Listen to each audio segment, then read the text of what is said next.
কিনা কোনো সময় থাকি নাই, থাকবো না। বাংলাদেশে যদি কেউ আল্লাহর নবীকে নিয়ে কটাক্ষ করে, আমি আহসান জামিল বলতেছি আমার কথা, কারো দায়িত্ব আমি নেব না, আমি আমারটা বলতেছি। দেশের আইন আদালত কি করবে, আমার পরিণাম কি হবে, আমার ওটা চিন্তা নাই। আল্লাহর কসম, আল্লাহর কসম, আমার নবীকে যদি আমার সামনে কেউ গালি দেয়, আল্লাহর কসম আমি ওর কল্লাটা ফালাইয়া দিব। আপোষ করা যাবে না।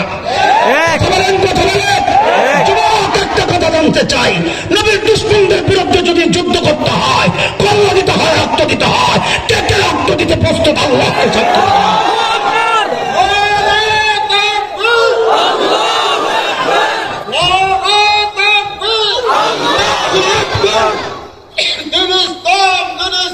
জিন্দাবাদ জিন্দাবাদ। আল্লাহ বললেন তাব্বাত ইয়াদা আবি লাহাবি ওয়া তাব।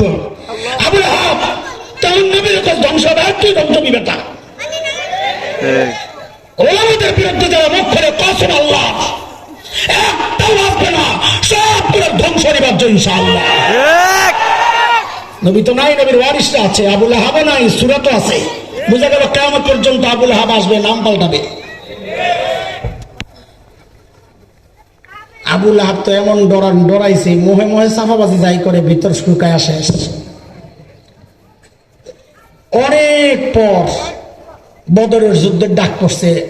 আবু জাহেল কয়, দোস্ত রেডিয়ন, তাড়াতাড়ি যাওয়া লাগবো, আমগো সব সম্পদ আটকায় দিব মোহাম্মদ। আবু সুফিয়ান খবর পাঠাইছে। আবু লাহাব কয়, দোস্ত আপনি যান, আমি যাবো না। কি জন্য যাবেন না? কোন মোহাম্মদ কইছে আমি ধ্বংস, আমি মক্কা থেকে বাইরে, আমার খবর আছে। রাজি হয় না পাগলা, আমি যাব না। তারপরে আবু লাহাব, আবু জাহেল কয়, দোস্ত এটা ইজ্জতের ব্যাপার, বুখারীতে রিওয়ায়াত আসছে, কই ইজ্জতের ব্যাপার, মানুষ কইব কি নেতায় যায় না। তো না না, একটা ওজব তো দেখান যায়। শুনেন, আমি আমার পক্ষ থেকে কিছু গোলাম দিয়ে দিস, তারা যাক যায়া যুদ্ধে অংশগ্রহণ করুক, আমরা তখন লাফাইয়া উড়ি হাদিস দেখা। আরে এই যে সিস্টেম, বিরিয়ানির পোটলা হাতে ধরাই দিয়ে মিছিলে পাঠায়, যে আবুল হাত থেকে শিখছে।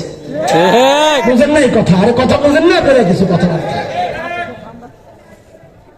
আল্লাহ যারে কইছে তুই ধ্বংস হবি, হ্যাঁ মক্কা থেকে না বাইরে বুঝি বেঁচে যাবো?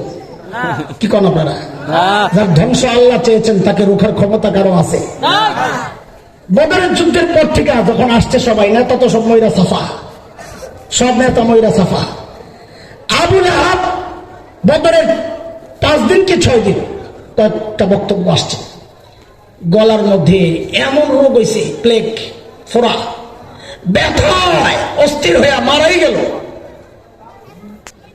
ঢুইকায় নবী জানায়া দিলেন, হ্যাঁ মক্কাওয়ালা শোনো, আজকে আমার চিন্তা, আমার বক্তব্য আমার ভাই ইউসুফের মতোই, লা তাসরিবা আলাইকুমুল ইয়াউম, কোনো প্রতিশোধ নাই, সব মাফ। মান দাখালাল মসজিদাল হারাম ফাহুয়া আমিন, মসজিদে হারামের ভেতরে যে ঢুকবে সে নিরাপদ। মান দাখালা দার আবি সুফিয়ান ফাহুয়া আমিন, আবু সুফিয়ানের ঘরে যে ঢুকবে সেও নিরাপদ।